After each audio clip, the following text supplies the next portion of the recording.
ప్రార్థన మనస్సు కలిగిన ఒక వ్యక్తి ఉన్నప్పుడు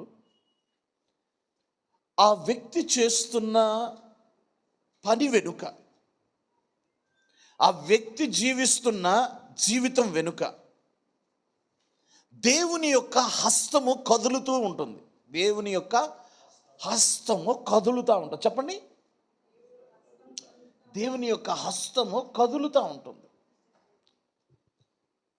దేవుని యొక్క కదలిక మన జీవితాలలో మనం ఎల్లప్పుడూ చూసే వ్యక్తులుగా మారాలి అంటే మనకి ప్రేయర్ మైండ్ అవసరము. హల్లెలూయా. ఏ మైండ్ కావాలి? ప్రార్థనా మనస్సు. అంటే ఒక వ్యక్తి, ఒక సేవకుడు కానీ, ఒక విశ్వాసి కానీ, ఒక కుటుంబ